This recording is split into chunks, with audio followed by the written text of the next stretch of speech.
sense to warm up and then to have the explanations and then to restart. Yeah.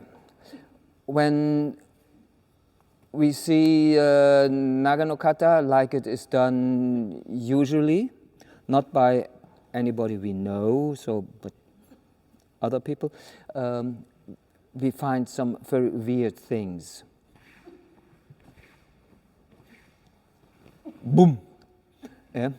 And also people are moving like this. And then people try to explain, this is the grammar and the heart of judo. And most of us really feel, oh, what? What does he believe? He really believes what he's saying. This is judo. Yeah, and stiff like, and then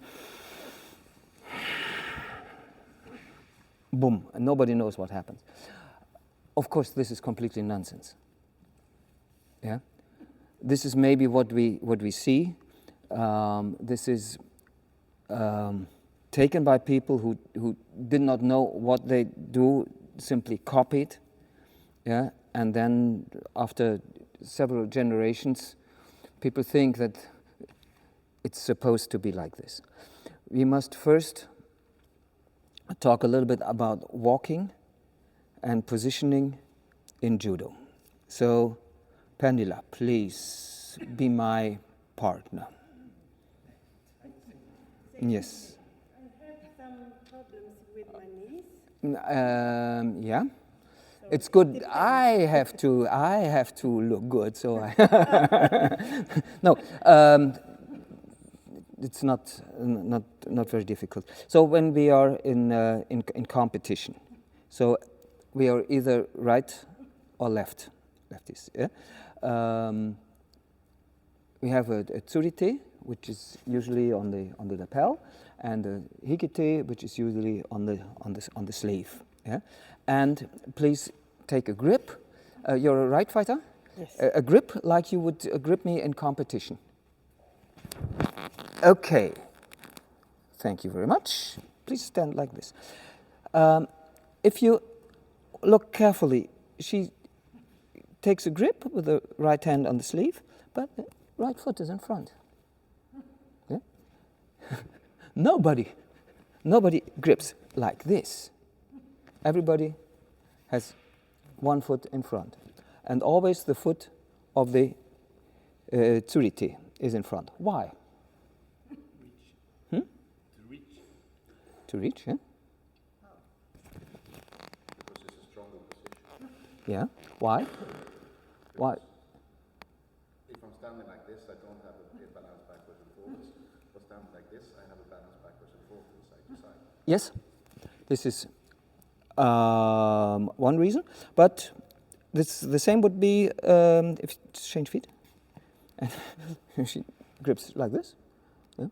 But you will never do it because there's the alarm bells ringing if you're standing like this. Yeah, for several reasons.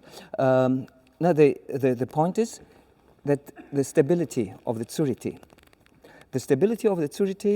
and the side of the body is bigger if the foot is under the elbow. That's it. As soon we change it. Better. So, my elbow and my foot is here. Please try to destroy my position. Yeah? So it's difficult.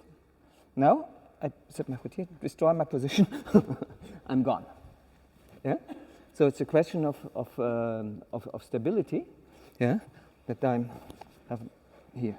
And of course, if I want to work with it, yeah, I need a compact,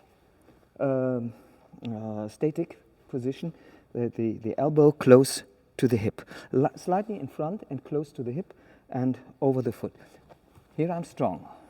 As soon as my elbow is not over my foot, I'm weak.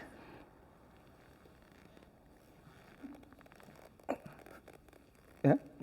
So I couldn't increase my power. It's just a positioning. Yeah? This is very important. Yeah? And for the other side, I have my elbow close to my body. Try to pull away my hand. No, just try to, but I don't care. Yeah, feel it strong. Yeah, and if it's away, it's weak. Yeah, so if you do Randori, yeah, I have my elbows close to my body. As soon as I open, okay, I'm gone. Yeah, this is important. So when I move backward, and she moves forward, and I move backward, the most stupid thing that I could do is move forward, is to move like this. Yeah, because it opens my body, the side of my body. Because if she moves forward, I go backward. Yeah, and this is the way we move forward and backward. This is tsugi-ashi. Classical tsugi-ashi. Yeah, no, she would never set this foot in front, and we would never walk like this. Yeah, always. Yeah. Okay, then when we change direction, what is the forbidden direction for you to walk? We have come right to right. In which direction you would never walk? Oh, I usually did them all. Yeah, which way do you want to go? Either backwards. Backwards, yeah, or? There. Yeah. Oh, there. So if you don't think about a technique, No. in which direction you want to push me to prepare any technique? Push. Push, Yes. or Pull. other directions? Round. Round, yes. Yes. Yes. Sorry. Round. And maybe over there. Yes. Yeah. But never. I don't know.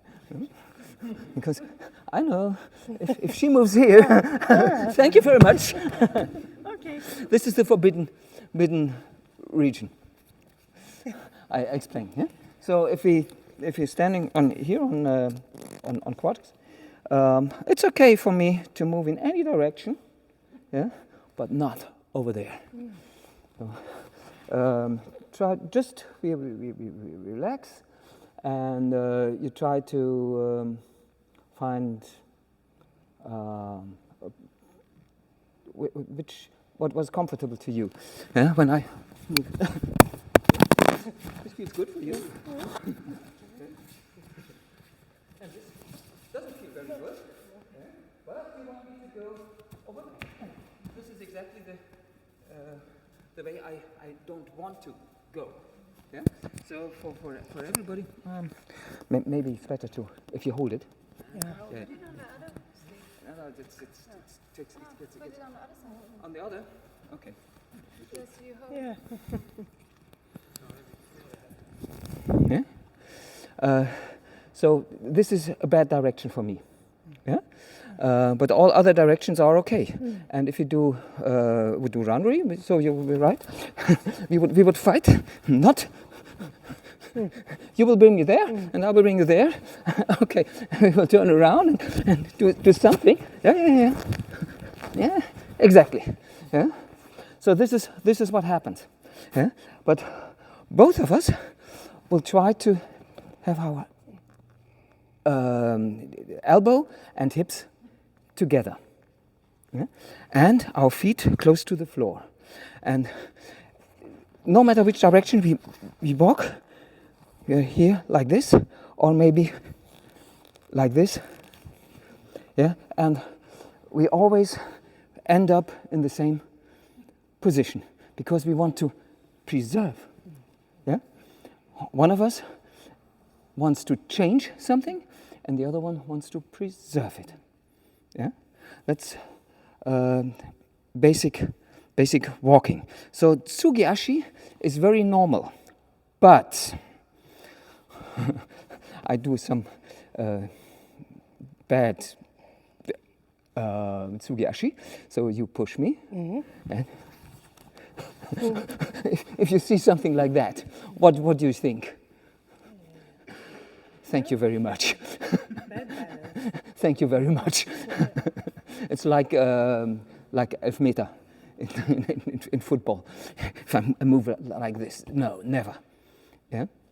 And please, what is totally wrong in Randori cannot be correct in Kata. Yeah. So Kata must be connected to Randori. There are some very few exceptions. For example, if competition rules change, and the kata is old, like Ashigarami and Katame no kata. Yeah, this is old rule. Or we have a situation in Nagano kata which is from self-defense over 100 years ago. Okay, we are not allowed to do it in Randori. Yeah, but basically all the technical elements are the same for Randori and kata. And if there's something really totally wrong in Randori, it cannot be correct in kata. And if it's correct in kata, okay, you must know it. And if you do it in kata, but it has no relevance for Randori. Yeah? And we must look for the things that have relevance in Randori to make kata a tool to improve our Randori. Yeah? This is very important. So for the Tsugi Ashi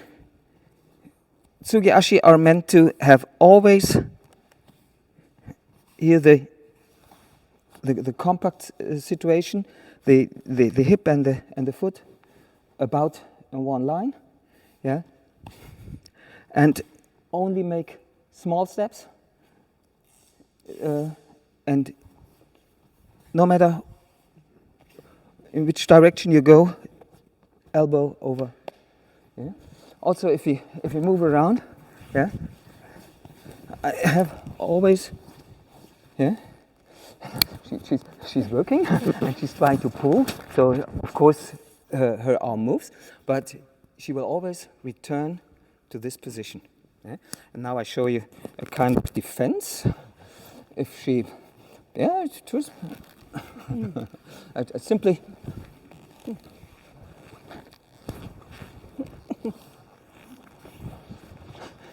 So when I fight against her tsurite, yeah, I try to push or pull it away from the situation. The weakest thing is when it's behind the elbow or to the front. Then I can break balance. Yeah, and her job is to preserve this situation. Yeah. Much stronger. You feel it? Okay. This is about stepping and about positioning. We will work on it when we practice the techniques, and this is the reason for the Tsugi-ashi. Always have this together. And now walking. In Sweden you have more ice and more water than we have in Germany. Nobody would walk on ice like this. Yeah? How would you walk on ice? Please imagine how you walk on ice. Okay. Why? To have ground connection and not slip away. Yes. Our natural way of walking is energy saving. Yeah? And when I walk energy saving, I let the gravity do the work. So I bend forward, now I fall, okay. And then I stop it with my foot and bang, bang, bang, bang. This is very energy saving. Yeah? So I use the gravity. Who is young and who can walk in handstand?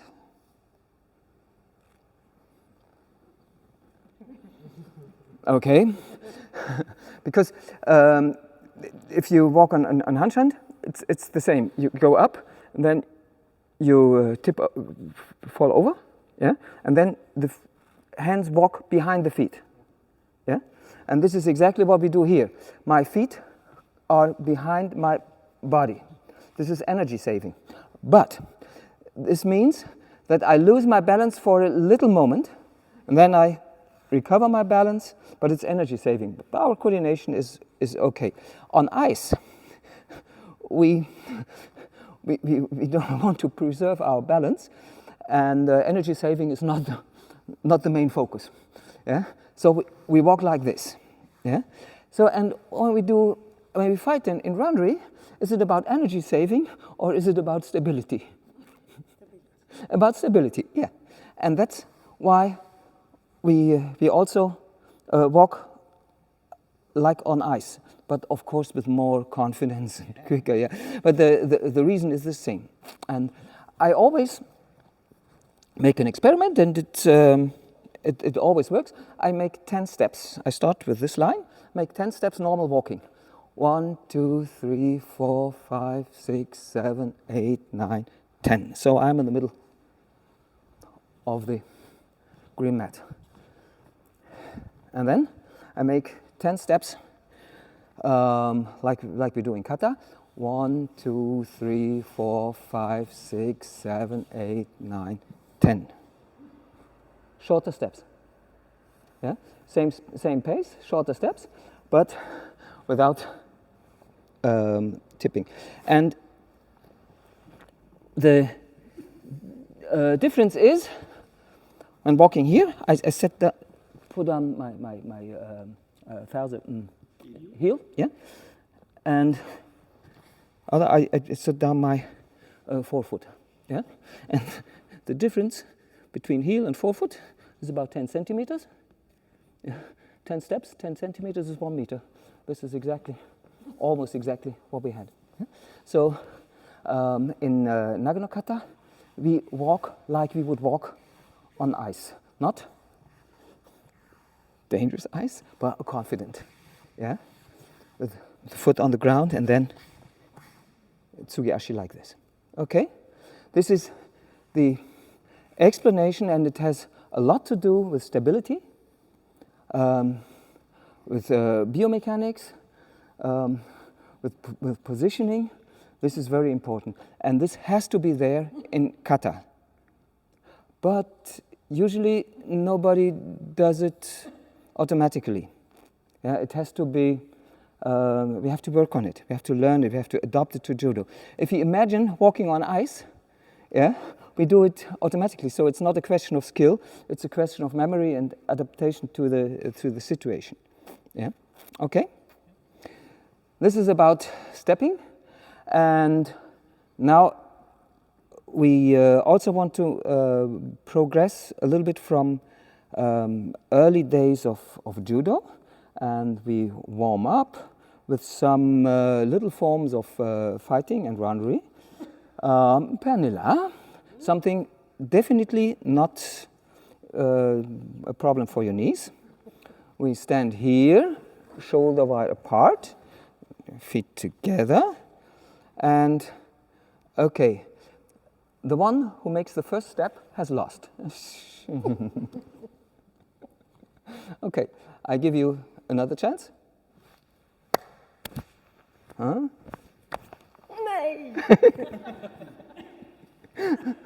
Okay, try it. It's more fun to do it yourself than to watch a form of randori of judo, but it's complete judo, because judo on the in tachiwaza is about disturbing the balance of the partner while keeping your own balance. Yeah, and we have two strategies. Yeah, one is the direct attack. But I was dreaming. Yeah, and the other one is giving way. That was cheating. And you found out yourself. Yeah, everybody discovered this. But this is the most important principle. Yeah, you can create a situation, bang, and you can wait for the other one, and then give way. This is the most basic principle of judo. From the very first beginning, you don't have to. This is something you can do with everybody on the street in the first lesson, and they understand judo. And then we have the big challenge to put this principle in randori in nagewaza. Yeah?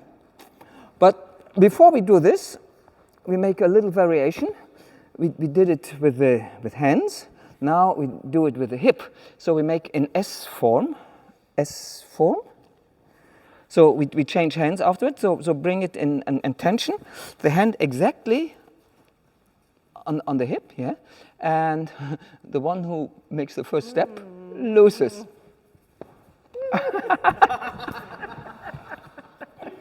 Okay, please find out yourself. Out of the tatami, yeah? Push your partner out of the tatami. Only 1 meter and 2 meters. I very small area. When she pushes me, yeah, of course I can turn around and she walks to the side. And now I want to bring her down on the ground, not outside, down on the ground, but from this position, maybe both push. Now, please be creative and think what you can do to throw your opponent down, to bring her down. Yeah? Usually we would do it on the ground first, yeah, and on both knees. Okay, that doesn't work. Yeah, to make it more easy, not for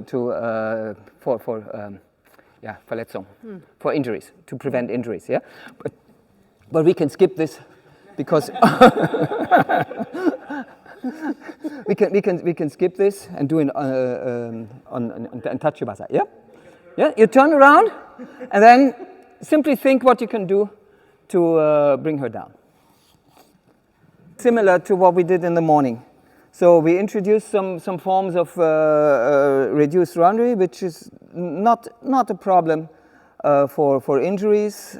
It's clear what to do, and everybody can do it from the first lesson. Yeah, and it's obvious that what can you do? Which technique is naheliegend. Which technique is the best idea? The next idea? Sasai Komiyashi is one, yeah, and the other? So I simply, yeah, when she comes forward, I simply block her foot. That's enough for kids. Yeah, kids do not know what is Tai Otoshi or Ashiguruma or Sasatsuru Komiyashi. It's only vocabulary that they learn. But kids can learn, okay, I go out of the way and I block the partner. There are many different ways of throwing. And if I explain the principle behind it, yeah, it's she moves and she shifts her weight from the rear foot to the forward foot, and then I pull it a little bit more. Yeah, this is the idea. Stop on. She's in balance when her center of gravity is over the supporting area. She's out of balance when the center of gravity is not over. If it's not over the center of gravity over the supporting area. Yeah, and so I have 3 ways of throwing. Yeah, the first is I use the movement of her center of gravity, which goes in one direction to the edge of the surface, and make it a little bit longer. Now it's gone. So I use her movement. This is exactly what I do when she pushes, yeah, and I turn around and I do maybe Tai Otoshi or Sasatsuru Komiyashi or what else. Yeah, the movement of the center of gravity goes to the edge and beyond. Okay?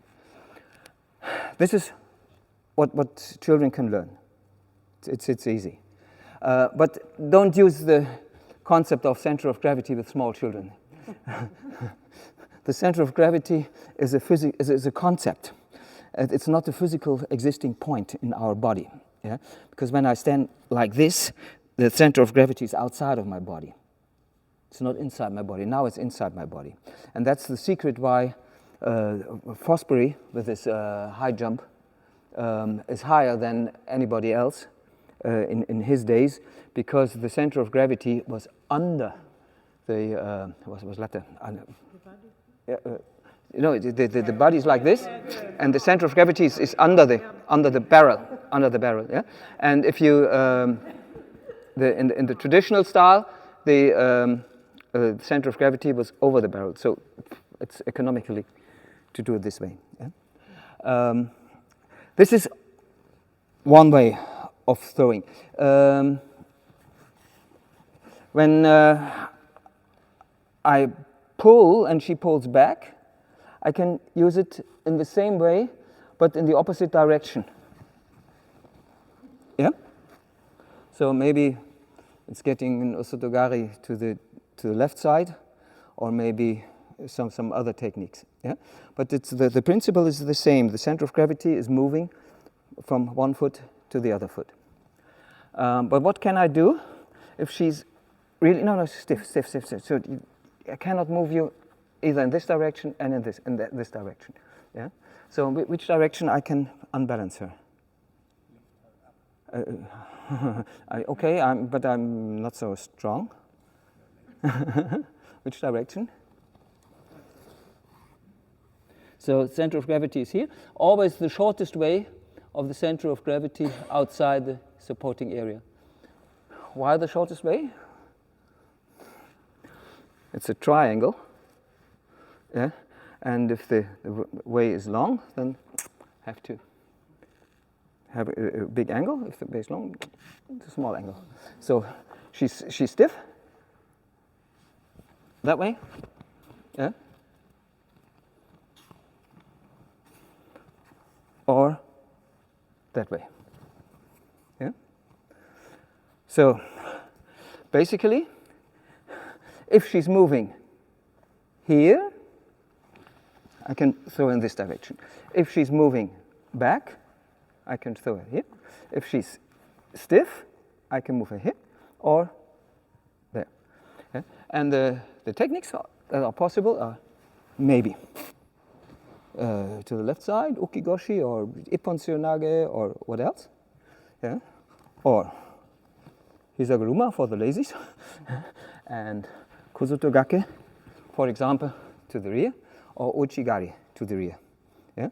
But the principle is always the same. She's fixed, so boop, this direction or the other direction.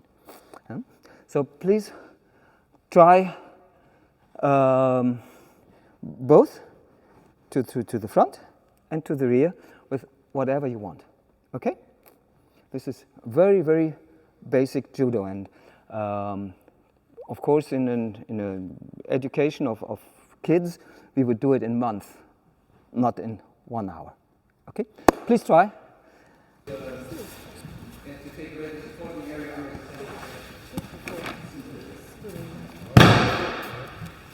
there is no position before, there is no unbalancing before, but in a moment where his feet had no friction on the tatami, I took him over.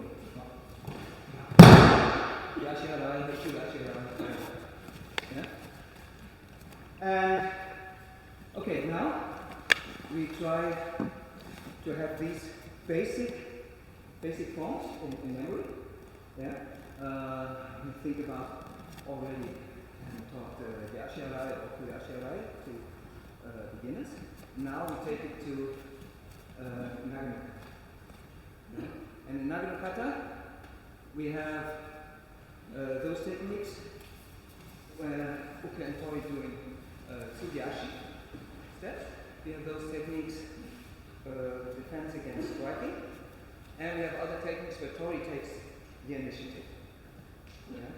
And we will start with Uki Otoshi, Uki Goshi, Ukuri Ashiarai, and maybe Uchi Mata, depends a little bit on the time we have, and we try to find out these principles. Yeah? The first thing is he comes forward, yeah, and I want to throw him down just by a very small movement. Yeah?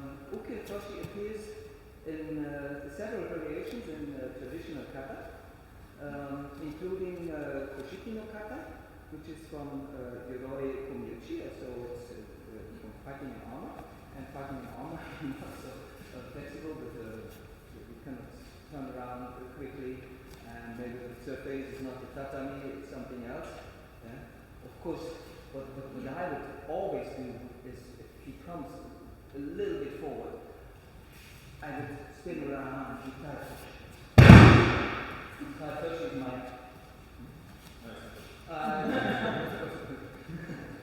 Because Tai Toshi is my favorite technique, but I learned Tai Toshi by adopting it from Uki Otoshi, because the things that happen are almost the same. So he comes forward, break his balance in this direction, and now what is important, a big arc with a foot and a little push over there. Yeah? So this is not enough. So this is not enough, but if I now push over there, I can easily throw. Yeah? And it's not so important what my body position is. Important is the effect on uke. Yeah? So if I throw like this, it's no problem. Yeah? This was also Uki Otoshi. Uki Otoshi is always when I break his balance forward, yeah, and I turn him over in this direction forward to the knee. This is Uki Otoshi. Yeah. There's one exception. I do the same, but when I cross my foot before his foot, yeah, then it's not called Uki Otoshi, it's Tai Otoshi. But basically it's the same. Yeah? With Tai Otoshi, I can use my shoulder more effectively, yeah? But I need to turn around. That's the difference between Uki Otoshi and Tai Otoshi. Yeah? And the classic Uki Otoshi is without turning, yeah? It's with going down. But I do the same. I pull and push. Yeah? And the classic form is I pull, you resist. Not a long arm, resist from straight knees. You resist. Yeah. I'm here and he resists. Resist. Try to Then I only need a little bit, because he has so much tension in his body that it's easy to tip him over. Yeah? And if you imagine somebody has a yoroi, a helmet and the weight, and he's like this forward, and he wants to resist, then he's stiff, and bang, goes this direction. Yeah? But what I need is distance. Yeah? When we're here and I'm down here, I cannot pull. I don't have the distance. I need this distance about. So his foot is further away. It's not like this. Yeah? It's impossible to throw here. And my movement, my pulling action is here to the direction of my hip, and the second hand must give the push in this direction. So it's always explained, I pull down with both hands. Yeah, but I do not pull down to the same point with both hands. I pull down here and I pull down there. So it's a little bit crossing and a little bit above. Okay. So I pull down here and pushing a little bit to the side. Yeah? This is basically Uki Otoshi. Yeah? And yeah, I want you to experience this throw. Uki can destroy it easily by bending the knee. Yeah? So Uki comes forward and the muscles, not really straight, it's danger of jumping, yeah? But stiffen your knee and tense your muscles. Yeah? Then it's beautiful. Can you throw me? Uki Otoshi? Yeah, okay. Yeah? Oh, why do I make the demonstration? Otoshi. Okay, but Uki is painful. Okay, please just practice the Uki Otoshi, yeah? And then we proceed to the situation, how it is developed. Okay, so that you remember everything. Okay, who is Uki Otoshi? I don't care. I can be Tori. Yeah, okay. So please watch.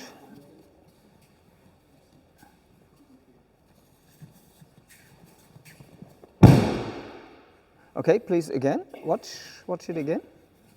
To the right side only.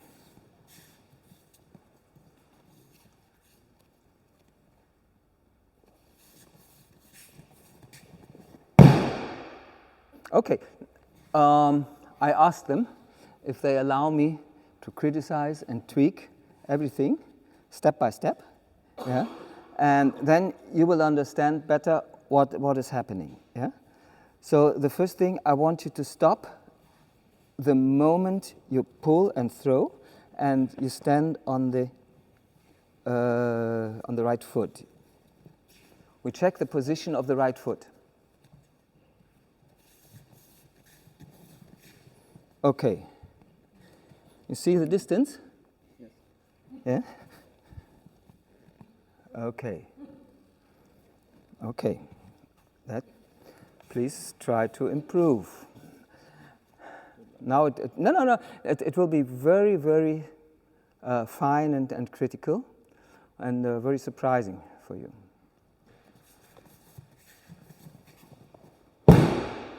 Okay. So you made a bigger step, and it was much better. It felt also much better. Yes. Yeah. Okay.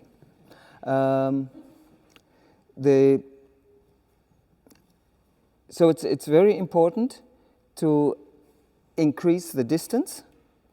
Yeah, this is the main principle of it.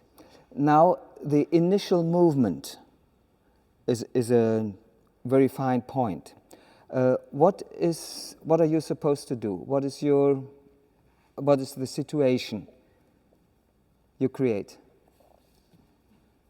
I take initiative. Yeah, and what kind of initiative?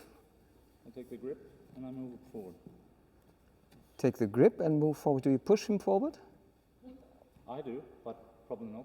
Yes. Exactly. This is a very, very fine point, and in books this is not covered very well and not explained very well. Uki moves forward and Tori moves backward.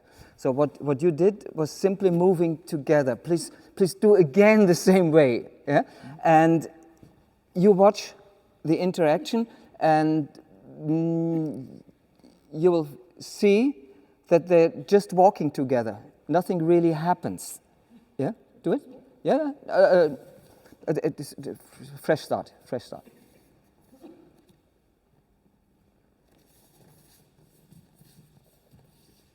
Yeah. So it's a kind of a push, but nothing really happens. But this is not the situation. The situation is that I want to grip in Migishi Zentai. I just want to grip. Yeah, and the moment I come forward, and I want to make a little half step. The moment I come forward, you pull me. And not only one step, so you move. Yeah. This is the important point. So you only want to go here, but you're forced, you're pulled. Yeah, you grip and you pull.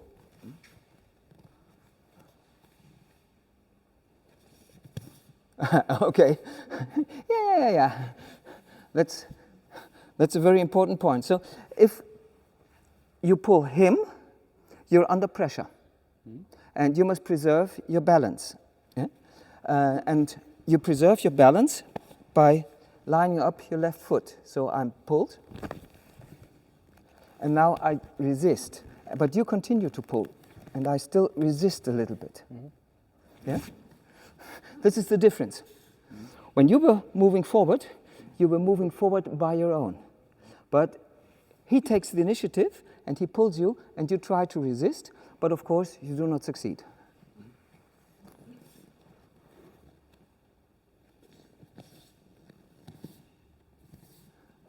Okay, and now comes the distance. Each step, you increase the distance a little bit. So the second step increases the distance, but you do not adapt to the increasing step. Yeah, you're always in the same pace. You increase your step, so this will break his balance a little bit. And the third step, you will throw.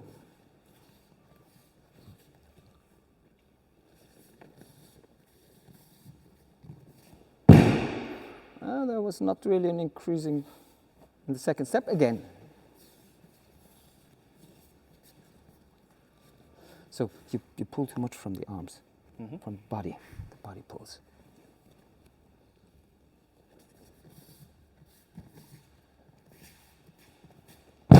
Okay, after fourth step is okay.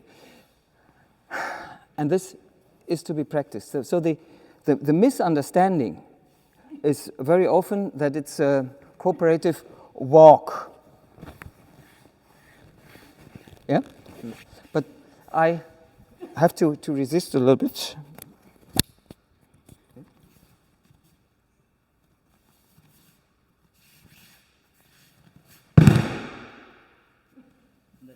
And if, of course, Tori adapts to the bigger steps, it's a defense. Of course it's a defense. Okay. He pulls me, and I adapt to the bigger steps. Yes. Can do the counter attack. Okay. So in the Nage kata, I do not adapt to the bigger steps. I let him create more space. Yeah. And when he has enough space to throw. So please, one final attempt.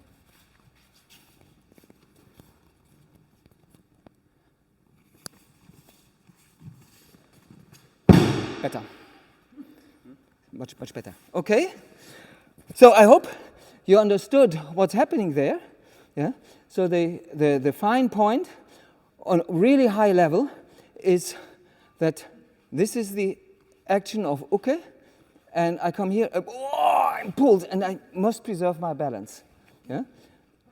Until this point, I do everything by myself, and now it's Tori who puts pressure on me. Yeah? And I try to resist, I stiffen my body, and then it's easy to throw.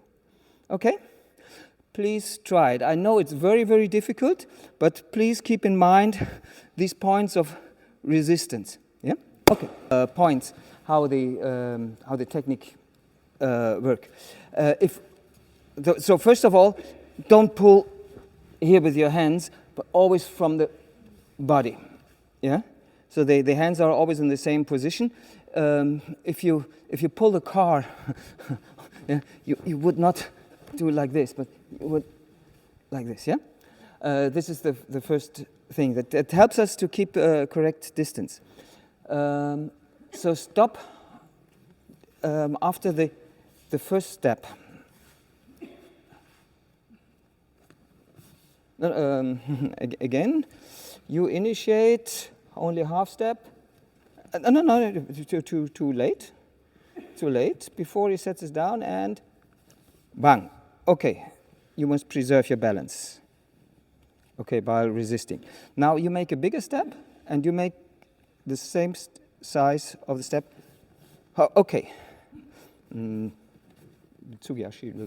Okay. So, okay, it's very far, but you see, after the second step, Uke is already a little bit off balance. Yeah? And from this position, it's not possible to make a big step forward. If you want to make a big step, you must go down on the knee, and then you can make a big step. But if you're leaning forward, I want to make a big step, it's not possible.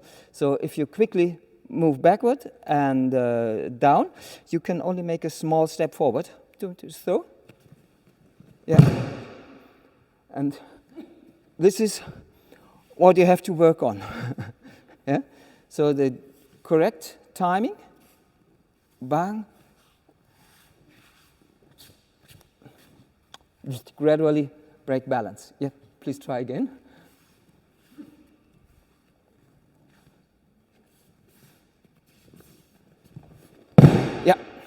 and you saw that the position was much better. Yeah. So the points to observe, of course, is always the feet, but it can have many reasons, and you must trace it back to the very beginning of the problem. And usually, the beginning of the problem is that Uke doesn't resist. Yeah, please. I'm a bad Uke now, because I move forward, and I move forward. Nothing happens. Yeah? So I must resist. Up. And now, yeah, we're in a better position. Yeah? This is very important for Uki Otoshi. I know Uki Otoshi is not really a randori technique, but the principle behind it is that I take the opportunity of partner moving forward and gradually breaking the balance forward by increasing the distance. We have other examples. There are 6 techniques in Nagano Kata, all with this kind of tsugi-ashi. And the difference between these techniques is usually in the second step, because in the second step, Tori uses some alternatives that leads to different techniques. Yeah? And Uki Otoshi is simply the idea of giving way, partner moving forward, I move backward, and breaking balance by increasing the distance. Yeah? Please have another try on Uki Otoshi, and then we proceed to Uki Goshi. Yeah? I wanted to focus on the principle of the how Kozushi is applied, but of course we have something else. The position, the final position. Yeah? In previous years, the Toris twisted a little bit of the body. Yeah? Please, proper ukemi. Yeah? So they twisted a little bit. Sometimes showing this direction and having the knee and the foot in one line. Yeah? This was because of rotation. Yeah? And rotation gives some extra space to pull. Yeah? But this is a compensation of a mistake previously made. So if Tori does not increase the distance, then it's too short, and then he must do something to compensate that. And look what happens. I do not increase the distance, and I must do it this way, and now my heels and my knee are in one line. This is not correct, because it has no stability. I can fall. Yeah? If I correctly increase the distance and throw in the correct direction, so my foot is in the on the line it was previously, and my knee is on the line my other foot was previously. Yeah? So the position is a triangle. This is on the side, and this is on the side, so I have a triangle in this direction. This is the correct positioning. And therefore it's important that the right hand is guiding to the corner. Yeah. No, there's not a whole step.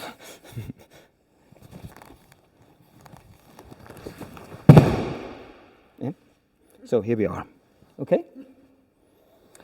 Just to make it correct. Thank you. Please try.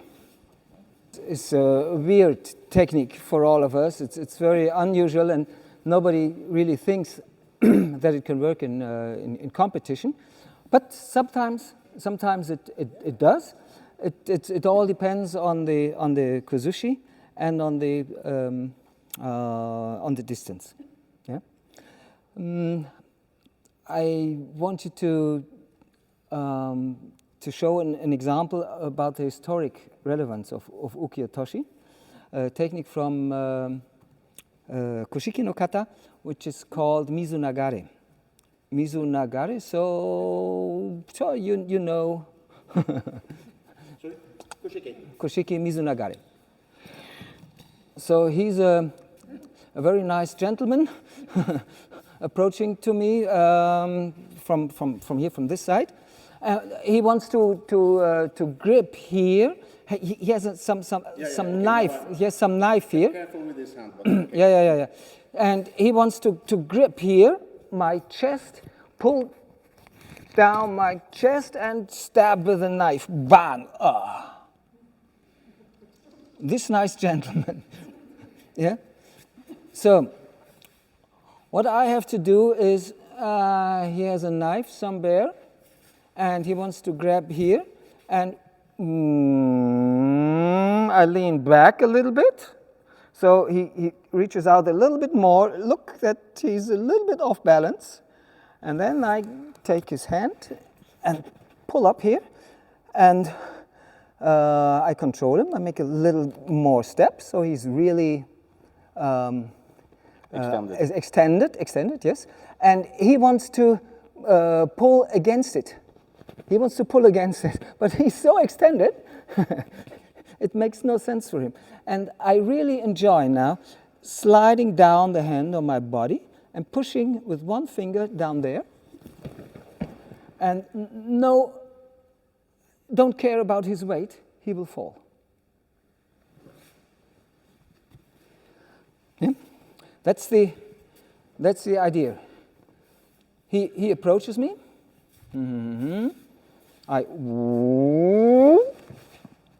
And now he resists. He wants to pull back. Yeah, he doesn't want to fall, and bang. That's it. No power, no use of power, and it's very demanding it's a strong throw because of the resistance. Otherwise, it would not happen. Yeah? And this is the one of the very basic forms of Uki Otoshi. Uki means floating, yeah? And this is exactly what happens here. Extended and floating, bang. Yeah? Can I make something observation in Swedish? Yes. Or in English. Floating in English, you can also apply to clouds, right? And floating in this sense is not about something floating in the water. It's about sväva på svenska. Yeah, schweben. Yeah, it's a better way to translate this, right, from Japanese to Swedish. And or if you're not talking, maybe floating in the sense that I'm walking into the water, and then the water lifts me up, and I start to lose contact with the bottom, right? But sväva is more, I think, appropriate word than flyta in Swedish. Yeah. In German, schweben is better than. Thank you. That's it. Yeah? But this is the basic idea, and these kind of techniques we have a lot in Koshiki no Kata, for example. This time he wants to grab me, and next time he wants to steal my knife, my sword. Yeah, he comes, he wants to grab my sword, and okay, that's the same thing. Yeah, just to make him lean a little bit more forward as he wanted. Yeah? And then it's easy. If Uke resists and tries to recover his balance. And this is the same you should do in Nage no Kata. And Uki Otoshi, as the first technique of Nage no Kata, is an example of a very economic throw. And it has a long tradition in Koryu Jujutsu, because you can imagine if somebody has an armor which weighs 25 or 30 kilo and he's a little bit off balance, it's much easier. Yeah? And without turning the body on a surface, on stones and on rocks and in the wood, you cannot make such movements. Yeah? So you must do these other techniques. That's the reason why Uki Otoshi is still there. And Uki Otoshi is very interesting because once you understood Uki Otoshi, you can improve your Tai Otoshi as well, because you know exactly what should happen with Uke. Yeah? This was my personal, my Tukiwaza, my special technique was Tai Otoshi, and I could improve it really very well after I understood Uki Otoshi and Nage no Kata. Yeah? Okay. Thank you very much. Next technique we want to do is now. Remember, we had from this pulling action, we had this direction was for Uki Otoshi, and what can we do if he's standing and not moving? We can break balance here, and this is the idea of Uki Goshi in Nage no Kata. Can somebody please demonstrate Uki Goshi? Where are the Yan? Yeah, and your partner? Okay, please. Just to make sure that everybody knows what we are talking about. Who is okay? I can be okay. Okay. You strike with the right hand? Yes. Yes, okay.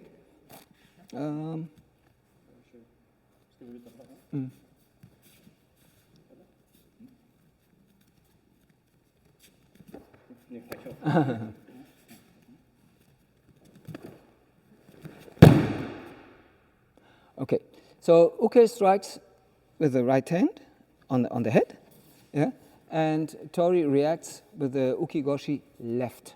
Please again. Okay, we will work on this, but for judoka, the striking attack is very, very difficult and demanding, and if Uke does not give the right situation, then the final action cannot be perfect. So we must first work on the strike. Yeah. So, thank you. And I will. No. I need you. I need somebody to. Okay. Uki Otoshi. We started with this throwing action. We didn't start with the situation. Yeah. We first worked on the final action, on the main action, on the main function, we say, and after we learned the main function, we created the situation. Now we do it exactly the opposite. Yeah? We start with the situation, and then when we have the situation, we work on the throwing action. Okay, just do nothing. Yeah? I move forward with my left foot, up with my fist, yeah, and I strike the bottom of my fist against his forehead, while my right foot is in the front. So nothing but this. This is the technique. Yeah? Now we must work on it without hurting him. So please make your hand like this, yeah, but maybe not directly near your face. Mm-hmm. Yeah. So, and I move here, and I strike against it. Yeah. Bang, bang. Yeah. So bring some power in it. Now, after you did it 2 or 3 times, you push my fist back, and I must resist. Yeah? And then you will feel how your body must be, yeah? When you resist, because you know Newton's third law. When you strike against something, it strikes back. Yeah? And your body must be prepared. If you don't have enough body tension, yeah, this is exactly what will happen. Yeah? But for the attack and for the proper situation, we need good tension here. Yeah? Okay? Please, everybody. Specialist of my uke is I want somebody who's so stupid that he moves forward and brings himself out of balance. But this is not what really happens. So if they strike, bang, they strike and they stand. They really stand. Yeah? In Nage no Kata, we have 4 techniques against this situation. Yeah? The first technique is Seonage, and then Uke is really breaking balance over there. Yeah? But we skipped Seonage. And Uki Goshi is now the technique where the center of gravity is not moving. Yeah? It's from the kind of techniques where it's thrown front or back. Remember the initial, yeah? So that's an example for this. So please, when you strike, stand straight, not moving your center of gravity forward, not here. This would require completely different technique. Yeah? So for example, move forward. Yes. If he would attack me like this, yeah, I would do something like this. Yeah? But now he doesn't move forward, he stops. No, it doesn't work. But this does work. Okay? So let's do it this way. Okay, he moves forward. I pull. Oh, no. Don't let me pull you. Don't let me pull you. But, you're standing there. Okay.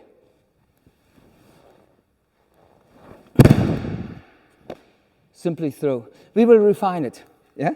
It's just to have the idea why it's the other direction. Okay? Refinement later.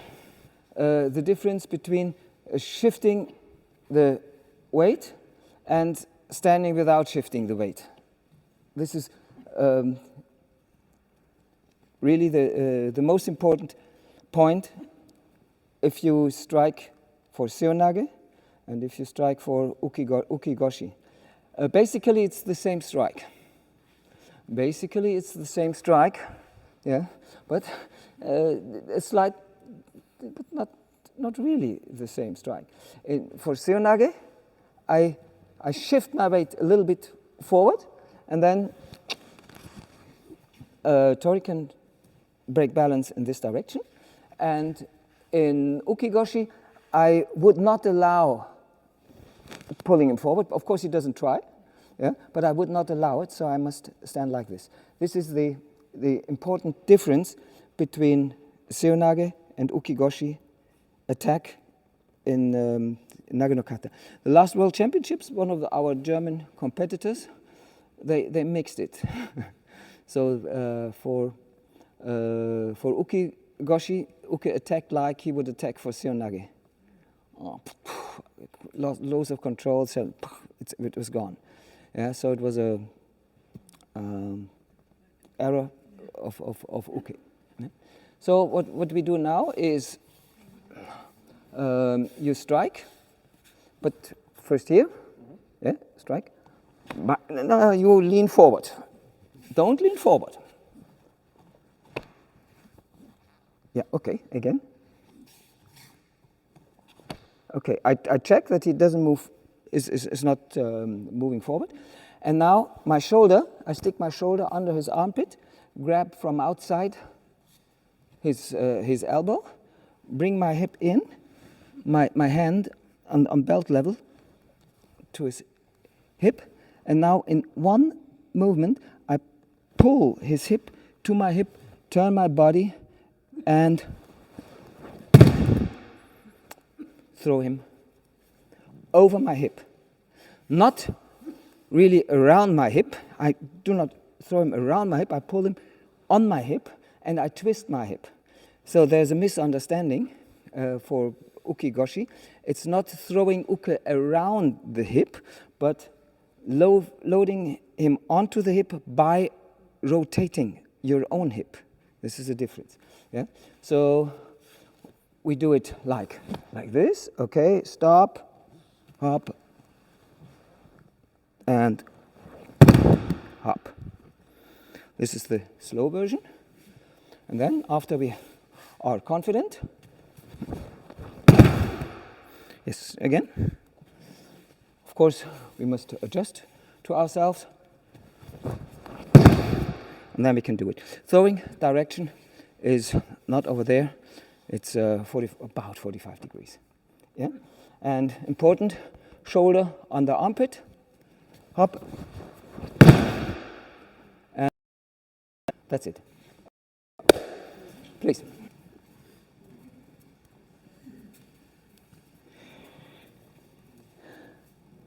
Of course, Sweden does not have the same problems we have in Germany, so I explained you the problems sometimes we have in. And when you have the impression that it could be similar to Sweden, you can agree quietly, and there's no need to tell me. But we have a big problem with Ogoshi and Uki Goshi. And this problem comes from the grading system and the tests for grading. In Japan, there is no tests for grading where you have to demonstrate certain techniques. Yeah? They have competition points and demonstrate kata, and that's it. Yeah, for the next grade. And then in Europe, everywhere you have to demonstrate from a list of techniques, Ogoshi, Uki Goshi, Nage, same system in Sweden.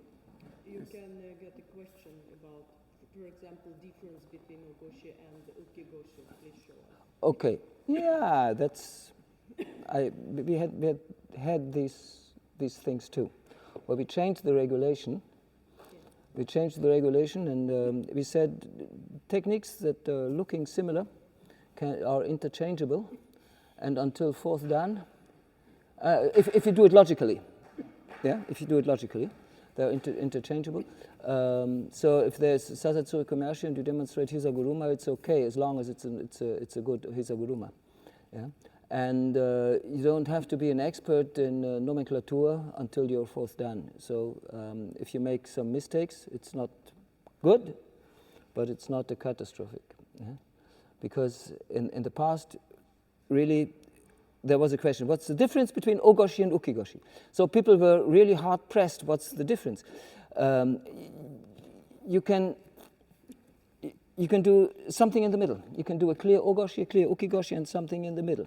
Yeah? But if you have a testing system like this, please explain me the difference.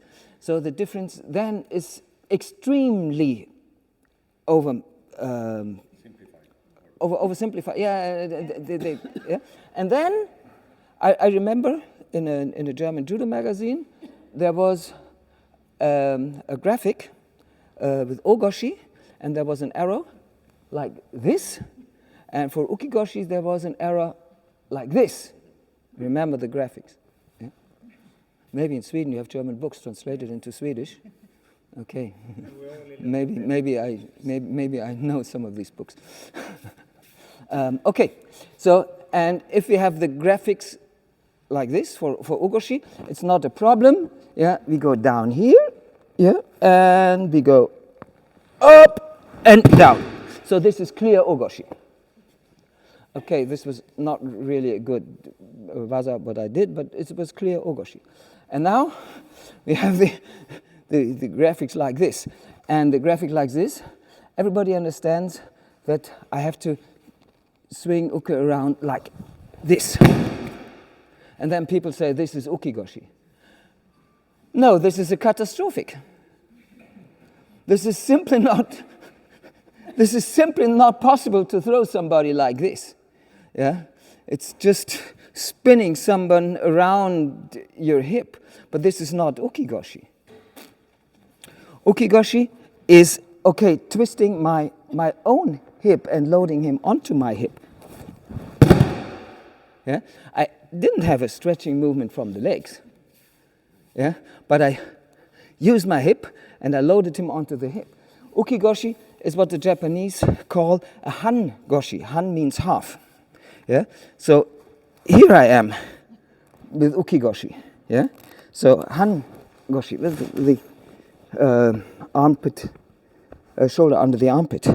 So and here I rotate my hip. Yeah, I rotate my hip and bang. But I use my hip. I load him onto my hip, on this half of the hip. Yeah? And Uki Goshi, it's from the distinction between the different vasa is historically. Yeah? In the late 19th century, there already existed a Gokyo no Waza with 42 techniques, and these were defined by Kano. Yeah? And in those days, similar techniques were named differently. Yeah? So the naming system today is completely unlogical, because there are 3 hip throws with grip under the armpit and with slightly different use of the hips, and they have 3 different names. Yeah? It's Ogoshi, when pushing the hip up. It's Uki Goshi, when loading him onto the hip by rotating. And 4 different techniques. And it's Tsuri Goshi, when I have the grip on the belt. Surprisingly, no matter how my hip work. Surprisingly. Yeah? But this is traditionally, if somebody grips the belt, it's Tsuri Goshi. And it's also Tsuri Goshi if I have the grip over the arm. This is also Tsuri Goshi. No matter how I use my hip. And if I hold around his neck, it's always Koshiguruma. It's Koshiguruma if I do it like this. So with my foot between his feet. Koshiguruma when I do it. Spinning too much. It's Koshiguruma when I have feet like this. It's always Koshiguruma when I grip around the neck. Completely unlogical. Grip is under the armpit. There are 3 different techniques depending on the hip work. If it's around the neck, it's only 1. Completely unlogical. So you have to learn it from the tradition. Yeah? And the reason is, in the early days of judo, they counted every technique, gave it a name, and then in randori they developed more and more variations, and they stopped at some point giving new names, yeah? And they tried to put them together according to the principle. Yeah? For example, what is this technique? You grip it over my lapel. Yes, you want to grip there, yeah? And I throw here. What's the name of this technique? Uki Otoshi. Uki Otoshi? It's not Uki Otoshi? It is Uki Otoshi. It is Uki Otoshi, yes. Why? Because I'm gripping him, I have a grip here, and now I pull him over the forward foot, yeah? And this is Uki Otoshi. Okay? And if he defends, straighten up, and then we here. Now it's one more. Sumi Otoshi, yes. Because it's the direction over here. Yeah? So they, in Kano's time, nobody thought about these techniques. Yeah? But I want you to understand that the nomenclature is historically grown, and in the beginning they had some very, very small and little details that were very important, and they defined an own technique. Yeah? And later, the variations are totally different, yeah? But have the same name. So this is the problem with nomenclature. And in our grading system in Europe, the nomenclature is important. Yeah? For the Japanese, they don't care. Yeah? For example, Ippon Seonage is a technique, a defined technique, but in Nage no Kata they still say Seonage. But it's Ippon Seonage. Seonage is everything else but Ippon Seonage. So they kept the name. Same Kizakatame in Katame no Kata is Kozuri Kizakatame. Kozuri Kizakatame is later defined an own technique. And you know the reason why Ippon Seonage was defined an own technique and not this variation of Seonage? Who knows the reason? What was the question? The reason why Ippon Seoinage was defined an own technique and not a variation of Seoinage. It was in 1959. Statistics. They wanted to have competition statistics. Which technique, how many Ippons and how many scores. And Seoinage and Ippon Seoinage are two different things. So in statistics, they had to separate it. The same with Tsuri Komigoshi and Tsuri Komigoshi. It was also in 1995, for purpose of statistics.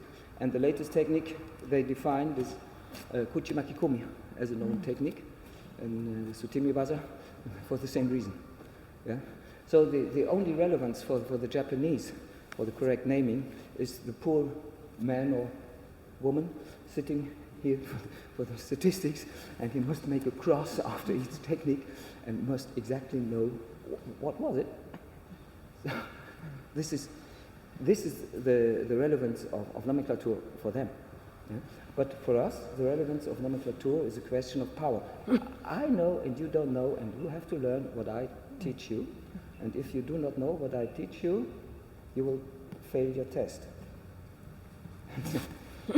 It was a question of power, a question of...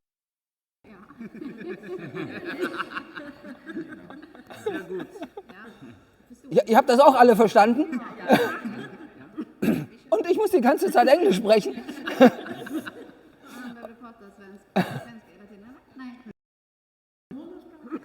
Okay, but this makes maybe some things easier if you help me when I lose my English. Yeah. Okay. Nage no Kata is a progression of basic judo training to improve your judo for Randori. This is the challenge. We started with some experience from the early days of judo, breaking balance, Tai Otoshi, for example, and we were refining it from the situation and distance and control. We studied Uki Otoshi, and of course we must include it in our Randori, maybe to improve our Tai Otoshi. The same with Uki Goshi. Uki Goshi is an example where Uki is not moving, he's standing, but I can break balance in forward or backward. And it's also an example for striking techniques in Nage no Kata. When Nage no Kata was created in 1906, it was finalized, nobody thought about Randori like we do it today. So it is historic. Yeah? But there are still the same principles, how techniques work. I mentioned 3 different types of judo techniques. So the moving center of using the moving center of gravity to bring it outside the area, moving the center of gravity to the shortest way out of the area, and now moving away the supporting area under the center of gravity of Uki. This is what we do with Ukuri Ashibarai. Yeah? The idea of Ukuri Ashibarai is that we move sideways and we speed up, and if you move to the side, we always have one foot on the ground, solid on the ground, and we have a great amount of friction. And then if he tries to sweep, he kicks my foot, yeah? And nothing happens. Okay, I'm hurt, but nothing else happens. Yeah? But when I increase the speed, I'm not yet my weight is not yet on this foot, but I started to move the other foot. So there's a little moment I'm in the air. Yeah? And this is the moment where there's a minimum of friction, and this is the moment where I can attack. Yeah, John?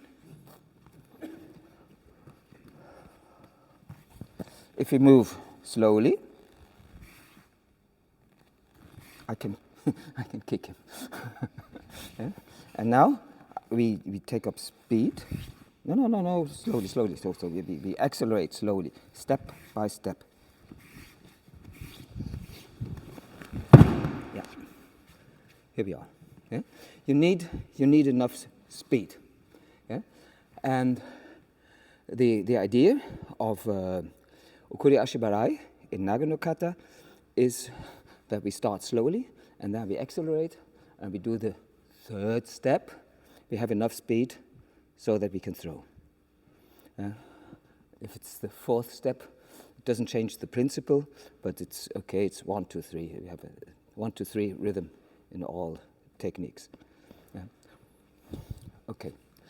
The ideas, we are close together. He wants to grip me, but I push his elbow from the side and I move to the side. Yeah. So this is how it starts. Hop. But you only follow. You don't want to move further. Let me do the job. Yeah. So I push. Yep. That's it, basically. And there are a lot of things that people try to explain what you do with the hands and everything, but this is not so not really necessary. Yeah, just bang and sweep. Yeah, maybe you try it this way. Yeah, without prior exercise, and later after that I show you give you some teach it to children. Okay. Imagine this is my partner, and what could my hands do?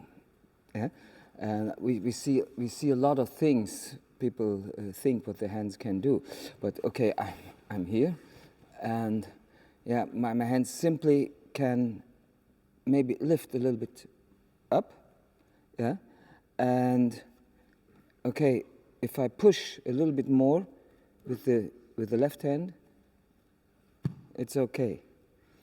Up, and then he will drop. Yeah. So the work of the hand is just like this. Yeah. Boom, boom, boom. That's all. I think it's always optimistic if somebody wants to throw like this, yeah, or like like this, yeah. So here's the middle, the axis, back, pushing a little bit and up. That's it. So up. That's all. Yeah. And then forwards. After I have it, it's more dirt. Okay. So from maybe yeah, from this direction. Yeah. 1, 2, up. That's it. Just that simple. Yeah. Don't make too much with your hands. And another thing is, he's doing it very good because he's not running away from me. He's waiting for my push. He let me do the job of driving him. Yeah? Otherwise, if he runs away, it's too much distance. Yeah? So if I do the job, up,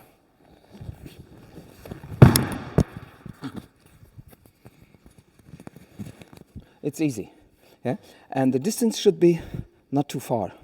If the distance is too far, I bend my hip, yeah, and my hip should be straight. Please watch from the side. So we have a close distance. 1, 2, 3. It was not so good, but not bent. Yeah. You don't need to really push so much on that. Like sometimes you see that someone says you should push very hard here instead, but that doesn't really happen. I think I push hard. Yeah. Yeah, but I mean, you don't push when you hold it. Yeah. When you hold it, it looks, you just hold it and push here. It doesn't need to be like. No. No, so it's only. You don't need to like. I push against his hip. Yeah. Yeah. And maybe you don't see that I'm really pushing, because I don't move my, I control my elbow with my hip, and the power comes from my hip. Yeah, I do not try it from my hand. Yeah, very often we see people doing. It's much weaker. Yeah. You see sometimes they do. Yeah. Because they think they should do it. Yeah. But this is weak. Yeah.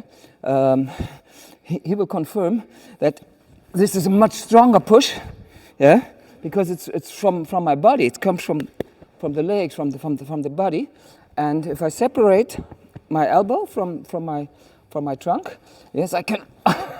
This is a joke. Nothing happens. Yeah. This is what we explained in the beginning. Yeah? So your close distance and bang here and push. Yeah? And 1, 2, 3. Okay. Please try again. From 1889. So in 1889, Jigoro Kano has given a demonstration and explanation about Kodokan Judo, and there's a German translation of the text.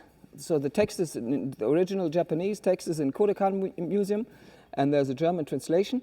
And Kano also speaks about kata of the jujutsu styles, Koryu Jujutsu, and he said many jujutsu kata had lost their reality and lost their relevance because they only focus on the improvement of the visual expression. Yeah? Look good. Looks fine, yeah. They only improve the aesthetic side, and they only want to look, but they lose the function, the functionality. And kata should always be studied and a tool to improve your feeling and knowledge about the functionality of judo. You should experience how judo works. Yeah? Judo has so many different aspects, and nobody can do everything. Yeah? But it's the purpose is to experience the functionality of judo and to create your own personal and individual judo. And the Japanese have an expression for this. It's called riai. So riai is there or riai is not there. But many people do not understand the riai. Riai is two kanji, two signs, and one is ri and the other is ai. Ai we know from Aikido. This is harmony, or also love. And ri means principle or theory. And if you do a kata with riai, means that the theory and the principle is brought into practice. It's an execution with harmony of execution and theory. Yeah? This is so the theory, the principle, the idea should be brought into practice, should be functional. This is the idea. And every functional movement has its appearance, has its form. But this appearance is not the criterion if it's a functional movement or not. Yeah? Sometimes we want to create a form, but we do not have riai. We only copy the form. Yeah? And the traditional way of studying in Japan is 3 stages. It's shu, ha, and ri, with ri meaning the principle. Shu meaning copying whatever sensei says. Don't ask. Copy. Do what I tell you. And after you've done many times, try to ha is breaking the form or leaving the form. try to find your own, and then discovering the Ri, and in the state of Ri, you give the principle a form. Yeah, you simply bring the principle in practice and you give it a form. So this is the traditional way. Neuroscience teaches us that this is a very long way and not a very safe way. And in modern forms of teaching based on neuroscience will start with experience the principle, and then you have an idea of the principle, and then improve your movement. Yeah. So this traditional form that was century old in Japan is veraltet, outdated. Yeah. It's outdated. Yeah. And when we think about judo training in the 60s or 70s, and regular training in clubs, it's about copying, repeating, automatization, and then we try to find a trigger in situation where the automatic movement is done and you win. So this is the traditional idea, and this follows the shuhari. Yeah? Well, we should switch more and more to other forms that allow us to discover the principles before and understand the principles, experience the principle, and then to refine the techniques. This is the way I try to work with you in the morning, and now with Nage no Kata. And of course, Katame no Kata, the traditional kata, are artefacte. Relikte, yeah, of the old thinking. And we must give them a place in new methodical thinking. This is what I wanted to explain to you. We have the time for Uchi Mata. Oh, my knees. I'm a little bit stupid that I need down. Fika. Okay, this is something I must give somebody. Because it's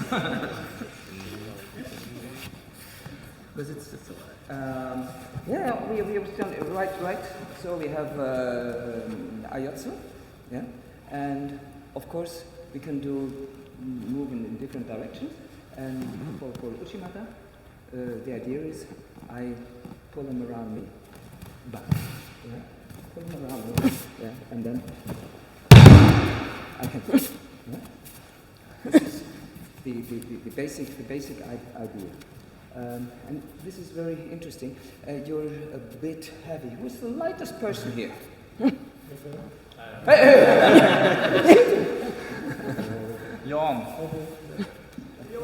Oh, yeah. Long legs. Long legs, okay. Usually I have Ulla, so hands on my shoulder. When we have a carousel, yeah, and I'm inside the carousel, and then move around, lift your feet up. Yeah. So if I'm in the center, his feet move outside. Yeah, this is the principle. Thank you very much.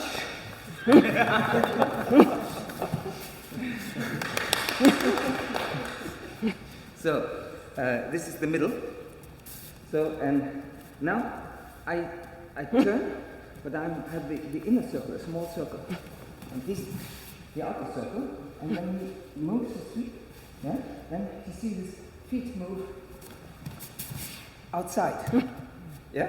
So he's unbalanced a little bit from the rotating speed, yeah? This is the important thing, yeah? He's unbalanced from the speed.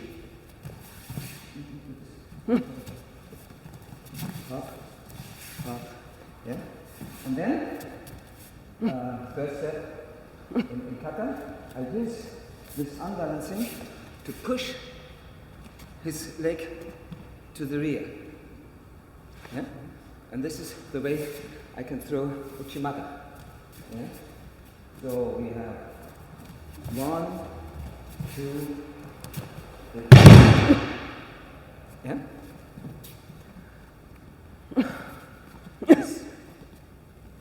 This is difficult, but I want you to try it.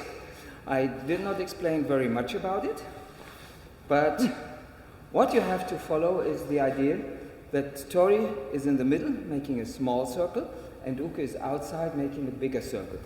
We have some minutes left to explain a way of teaching, so everybody will do it later, but I want you first to get the feeling for the spinning, for the turning movements. Okay? So I don't have a partner I'm used to, and then explaining the details of the techniques with somebody I never worked with, and you're not really a specialist in Nagado kata, no, but it's okay. So we have a different approach, yeah? Because I cannot demonstrate and explain everything in detail, and then you're working. So we must think and improve, and I must see what you're doing by yourself, and then step by step correcting. I watched almost everybody, and I saw several problems. Yeah? The first problem I saw was very, very nice uke. Yeah? And very, very nice uke, destroying completely the chance for Tori to throw Uchi Mata. Yeah? And the problem is, I give it to you, and I destroy your Uchi Mata, because I know you that can throw Uchi Mata, but you're off engine. Okay. One step, two steps? First 2 steps. Yeah. So we have 1, and we have 2, and now it's 3, and okay, 3, and then you apply Uchi Mata, and Uke leaves his foot here and bends his body there. So okay, Uchi Mata is not possible. Yeah. Okay, I know very well I have to do 1, 2, 3, and I have to fall there, and so I prepare to fall there. So I have still the foot on the ground. I lift up, nothing happens. Yeah. A good uke takes away this foot, keeps his body straight, not bending his body, and let Tori do the job. Never bend your body to help and to assist. You never help and assist for Uchi Mata. You destroy the Uchi Mata. Yeah? So, my job is, do not throw please, is 1, 2, 3. Yeah? So I pull back my left foot, and I straight. I keep my hips straight. Okay? Again. 1, 2, 3. Keep the hips straight and pull back. Okay? This is the first correction I want everybody to try. Oh, come. Turn. So we have a totally different methodic approach. Yeah? Because we eliminate all major mistakes. Yeah? And for you, as a teacher, you learn which are the mistakes you should take care. Yeah? So the first is Uke must complete the third step and never bend the hip. Yeah? And then we have another problem, that is the angle. Angles are always very important in judo. I'm uke, but you don't throw, just yeah. So up, I move, and now the angle is very big, and I'm not behind him. So what many people do if they want to do Uchi Mata, they make a rotation in the other direction. Yeah. You know what I mean? Yeah. Okay? Okay, so we are 1, 2, yeah. This is what they do. This is a compensation of the incorrect angle. Yeah? What he should do is pulling me gradually behind the hip, step by step, gradually behind the hip, so it's not necessary to change the direction of the hip. So do it better. 1, 2, yeah, much better. And the third step is only a half step. Yeah? So now I make a mistake. So I'm here, chest to chest. Oh shit, doesn't work. I must be here. Yeah? Now, a little bit hip to hip, hip to the opposite hip, and now a small step, and here we are. If he completes this step, you're perfectly there. So, yeah. 1, 2, and we can throw. Yeah? The direction of his body is not well defined. Usually it's about this line, and showman is over there. Yeah? But there's one very interesting thing you can check. If this is the middle, yeah, and I really make a small circle around this middle, and he makes a big circle around this middle, and if I push his feet outside, then his body line is through the middle. So the angle is not so important, but his body line should be exactly in the middle. Yeah? And if it's really well done, his head will fall exactly on the middle. Okay, challenge. Don't think about it. The only thing is we have to make a proper start. Okay. So the starting point is very important because his head falls on the starting point. If you do it perfect. No pressure. just relax. 1.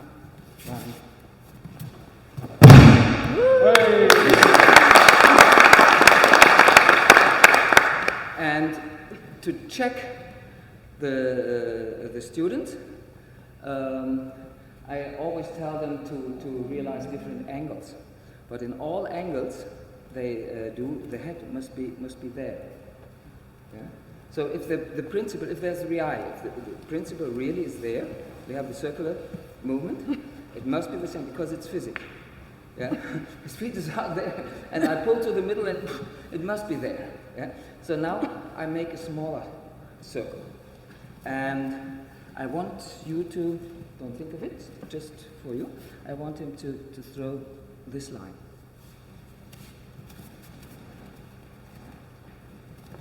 Smaller circle. Okay. Too big, but the head was there. Now we make a bigger circle.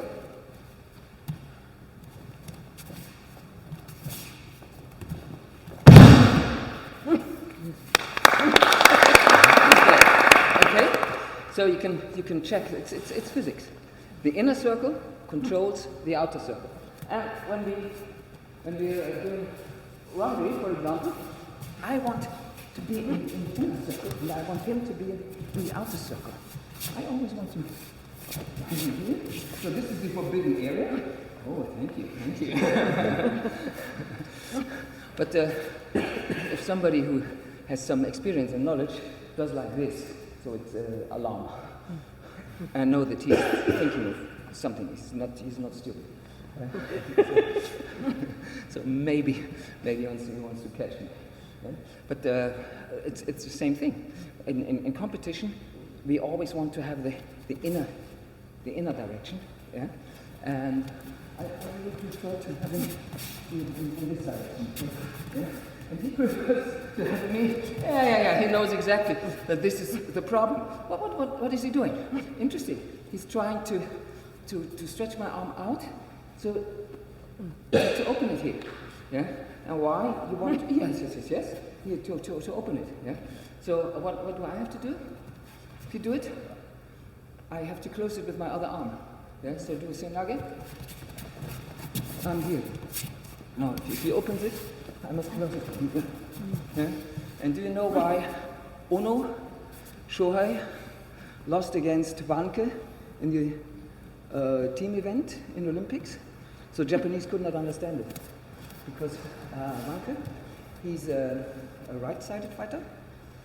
He had a grip, and he attacked to the opposite side. And usually it's Seonage and Surikomi Goshi. And to defend against Seonage and Surikomi Goshi, you have to hold this hand down. Yeah, but Wanke did. That's it. He went the other way. Yeah, it's just to have the idea how it is in relation to what we did in the morning. Here, so the direction is there. We did the Uki Goshi. Okay, we can do like that. Yeah. Okay, but we have still 5 minutes to go for the Uchi Mata circling. Yeah, and please pull gradually behind your hip, and then try the Uchi Mata. A big circle can be a big angle or a big radius. Yeah, and the idea is Tori is making a small radius, yeah, and Uke a big radius. So I, not really. Okay, so I have make a small, and she's making a big, but you see, I have the small radius, and here's the big radius. But also, I have slightly smaller angle, because gradually he's moving more behind me. Yeah? So it's both. The idea is, in the middle, there's no circular force, and the farther it's outside, the more is the circular force. Yeah? And I use the circular force to throw. Yeah? Okay. Yeah, some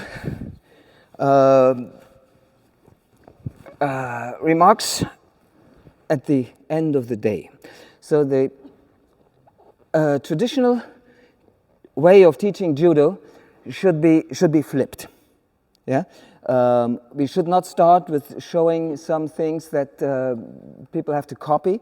We must give them a feeling for the principles and for the situation and for the relation of force and for interaction and situations, and then they understand the problems, give them the chance to find their own solutions for these problems, yeah, and so they deepen their understanding of judo from the very beginning.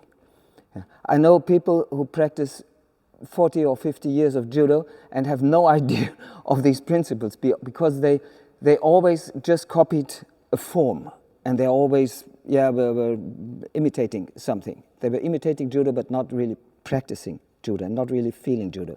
We must develop a feeling for it. But there comes a point that is not possible to refine by discovering things. Then a teacher must teach something. Yeah? Of course, individual correction is perfect, yeah? But there should be a standard as a guidance for the teachers, like textbooks in subjects in school, and additional, of course, the teacher as an expert. And the traditional kata are, in my opinion, tools that we can use for it. They are predefined, people have thought about it, and if we have a genius coach and a genius judoka, he can make his own kata for teaching. His own. Yeah, we talked about one of the most genius judo teachers I know. He's called Wolfgang, but Bidron, not me. And you all know Wolfgang, and it was a very, very special way of doing judo. Yeah? The traditional kata, they give us the tools we have to discover and then to implement it into the practice, into the system of the learners, to help them deepen their understanding of the principle, because it's a fine-tuning, it's a refinement.